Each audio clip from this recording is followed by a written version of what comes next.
घर की औरत। कहते हैं ना, घर दीवारों से नहीं, उसके अंदर रहने वाले लोगों से बनता है।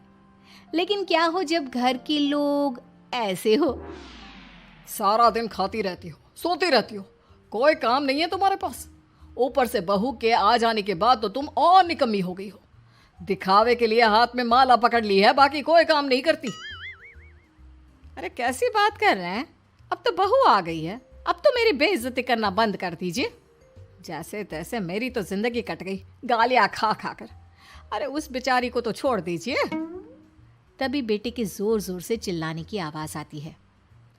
कहा था ना तुमसे रिजाइन कर दो, क्यों नहीं किया? और ये पर्स लटका कर कहाँ निकली? चलो कमरे में, काम करो घर का। बहू बेटे की लड़ाई सुनकर सास ससुर बाहर आ जाते हैं। सामने खड़ी होती है नई नवेली बहू रीमा। देख लीजिए माँ जी, शादी से पहले तो मेरे माँ पापा के सामने कहा था कि शादी के बाद नौकरी करने देंगे, लेकिन अब क्या कह रहे हैं? तो तुम माँ जी को क्यों बोल रही है बहू? तब उसका मन रहा होगा, अब नहीं है। पर पिताजी, उसके मन से मेरा करियर तो नहीं चल सकता ना। ससुर को बहू की बात पर गुस्सा आ जाता है। वो बेटी की तरफ देखता है। पापा से जबान लड़ाती है, रुक। ये बोलकर वो पत्नी को खींचकर कमरे में ले जाता है और बंद कर देता है। ये सब देखकर सास दुखी हो जाती है।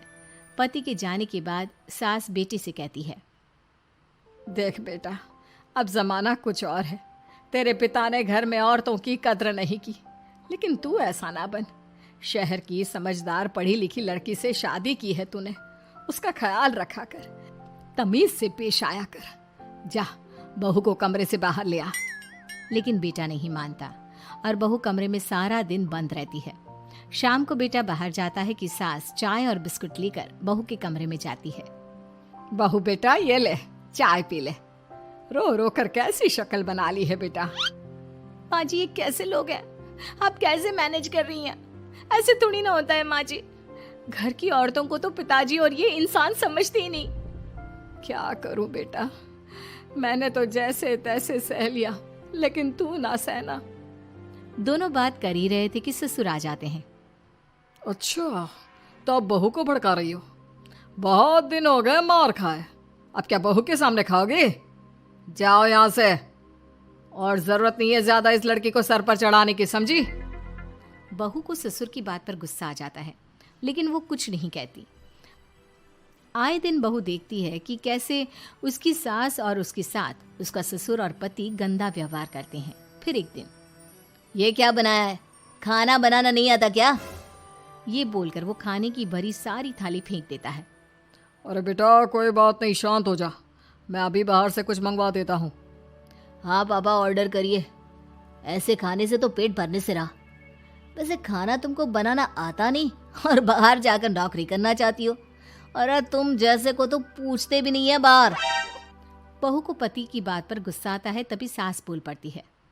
तेरे से ज्यादा पढ़ी लिखी है, वो तो तूने इसे कहा था कि तू नौकरी करने देगा तो तुझसे शादी कर ली, वरना ना ही करवाते इसके माँ बाप तुझसे शादी इसकी। और कमाती भी ये तेरे जितना ही है बेटा।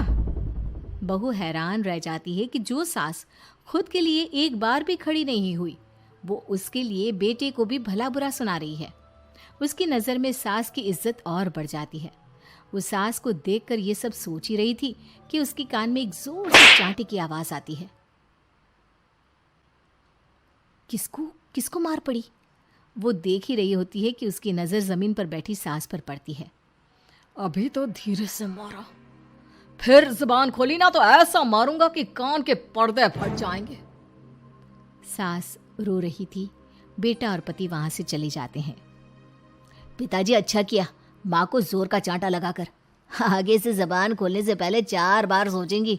बड़ी आई। दोनों हंसते हुए वहां से निकल जाते हैं। बहू सास को उठाती है और पानी देती है। मैंने ये दिन रोज देखे हैं बहू, लेकिन तू नहीं सहना। तू अपना जीवन अपने अनुसार जीना। शादी के वक्त मैंने तेरी माँ से बात करने की कोशिश की थी, उन्हें बताया था, लेकिन वो नहीं मानी। बहू सास को पकड़कर रोने लगती है। वो इसलिए नहीं मानी क्योंकि वो मेरी सगी माँ नहीं है। माँ जी, जिस तरह से आप मेरे लिए खड़ी हुई है ना, मेरी माँ भी नहीं हुई। बेटा मैं तेरा भला चाहती हूँ, तू नौकरी इस घर में रहकर तो नहीं कर पाएगी, एक काम कर, इस घर से चली जा, पैसे कमा और खुश रह। माँ जी, हो सकता है कल तक मैं आपके इस फैसले को मान जाती, लेकिन आज नहीं। माँ जी, आप यहाँ इस नर्क को झेले और मैं आपको छोड़कर चली जाऊं? नहीं, कभी नहीं। अगले रोज, सुनिए, वो क्या है ना, मुझे कुछ कपड़े और गहनों की ज़रूरत है, तो ज़रा पैसे दीजिए ना। अब आप घर के मर्द हो तो पैसे तो आपसे ही मांगूंगी ना। बुरा तो नहीं लग रहा ना आपको? नहीं नहीं, बुरा क्यों लगेगा, ये लो कार्ड, कर लेना शॉपिंग। अगले रोज, बिजली का बिल आया है 10,000 का, भर दीजिएगा। इतना बिल कैसे आ गया? बेटा वो क्या है ना, सारा दिन बहू घर में रहती है तो कमरे में एसी और टीवी चलता रहता है। अब कम से कम बाहर जाए तो 4 पैसे कमा कर लाए, लेकिन हम लोगों को थोड़ी ना औरत की कमाई खानी है, वो तो मर्द ही करता है ना।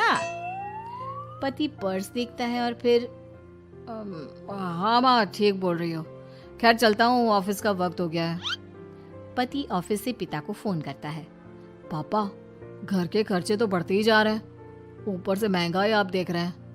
मैं सोच रहा हूँ क्यों ना मीना को नौकरी के लिए हाँ कर दूं, 4 पैसे ही लाएगी ना घर में। वो तो तू ठीक बोल रहा है, लेकिन ये औरत की जात, कल को 4 पैसे कमाने लगे तो यह नहीं कि सर पर चढ़कर नाचे। हाँ पिताजी, बात तो सही है, वो तो आप हैं जो माँ को मुट्ठी में रखा है, वरना मेरी वाली तो। खैर, सोचते इस बारे में। शाम को पूरा परिवार साथ बैठा होता है। वो कल पनीर की सब्जी बनानी है तो थोड़े पैसे देकर जाना। और हाँ, कीर्तन भी रखा है संडे को, उसके लिए सामान की लिस्ट बना दी है, ले आना। पापा को दे दो, वो ले आएंगे। अरे पापा कहाँ से ले आएंगे, मेरे पास नहीं है पैसे वैसे। लो, पैसे ही नहीं है? मेरे पापा की जेब तो हमेशा नोटों से भरी रहती है। बेटा, लक्ष्मी को जो पूजता है ना, उसके पास लक्ष्मी रहती है। जो घर की औरतों को मारे पीटे, वो भला कैसे लक्ष्मी का लाभ ले सकता है? वाह वाह, क्या बात है, तो जबान खुल रही है तुम्हारी। लगता है भूल गई पुरानी मार और डांट, क्या? हाँ माँ जी, शांत हो जाइए, मैं नहीं देख सकती आपको मार खाता, और फिर हो सकता है कि मैं आपको बचाने आऊँ तो ये भी मुझे मारे। ठीक है बहू, मैं कुछ नहीं कहती, तू ये लिस्ट बस दे दे, मैं चलिए आराम करने। फिर अगले रोज, सुनिए जी, वो मायके जाना है, वो क्या है ना, शादी के बाद से गई नहीं, तो ट्रेन की टिकट बुक करवा देना। तो मैं भी तो साथ जाऊंगा ना तुम्हारे। तो ठीक है, फिर फ्लाइट की ही टिकट करवा दीजिए। वो क्या है ना, अच्छा थोड़ी ना लगता है, आप पहली बार मेरे साथ जा रहे हो और हम ट्रेन से चले, ठीक है ना?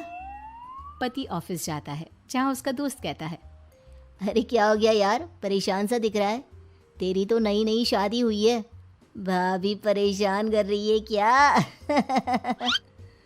अरे नहीं यार, तू तो जानता है थोड़ी सी कमाई में घर चलाना मुश्किल हो रहा है, तू कैसे मैनेज करता है यार? कैसे क्या यार, तू जानता है ना मेरी बीवी रिया को, वो टीचर है, फिर घर में ट्यूशन करती है, साथ में बच्चे भी पढ़ लेते हैं। यार, घर नाम की गाड़ी दोनों पहियों के साथ चलने से ही चलती है, वो भी कमाती है और मैं भी, और चल रहा है घर बस। पति को दोस्त की बात समझ में आती है, लेकिन पिता का ज्ञान कैसे भूल सकता था? भाई, कल को सर पर चढ़कर नाचने लगी तो। शाम को घर आता है, जहाँ उसकी बुआ और उसका बेटा बैठे होते हैं। अरे आ गया लल्ला, कैसा थका थका सा लग रहा है, सब ठीक है ना? नमस्ते बुआ, कैसे आना हुआ? कैसा है रमेश? भाई को तो भाई की याद ही नहीं आती। अरे नहीं नहीं भैया, याद नहीं आती तो यहाँ कैसे आता, ये लीजिए मेरी शादी का कार्ड, जरूर आना। पति कार्ड खोलता है। डॉक्टर रश्मि, अरे वाह, तेरी होने वाली बीवी डॉक्टर है। और क्या भैया, आपकी बीवी इंजीनियर तो मेरी डॉक्टर। तभी वहाँ सास आ जाती है। अरे जब घर में ही बिठाना है बेचारी को, तो काहे का इंजीनियर है, तो काम वाली ही, घर का काम करती है और आराम। इतनी पढ़ी लिखी लड़की को घर पर क्यों बिठा रखा है? अरे बहू कहीं झोला छाप डिग्री तो नहीं लेकर आई है? पत्नी की बुराई सुनकर पति को गुस्सा आता है। नहीं बुआ, यूनिवर्सिटी टॉपर है मेरी मीना, और हाँ, बड़ी कंपनी में काम भी करती है। बस शादी के बाद कुछ महीनों की छुट्टी ली थी, अगले हफ्ते से ऑफिस शुरू हो जाएगा। क्यों मीना? तभी ससुर आ जाते हैं। हाँ, लेकिन फिर घर का काम कैसे होगा? और पैसे कमाने लगेगी तो सर पर। पिता की बात पूरी नहीं हुई कि बेटा, सर पर चढ़ने का हक है उसका पापा। पत्नी है वो मेरी, यानी मेरे घर की रानी। और रानियां तो सर का ताज होती है। क्यों मीना? मीना पति की बात सुनकर शर्मा जाती है। वाह बेटा, तू सही समय में समझ गया कि औरतों की इज्जत करने वाले घर में शांति और लक्ष्मी का वास होता है।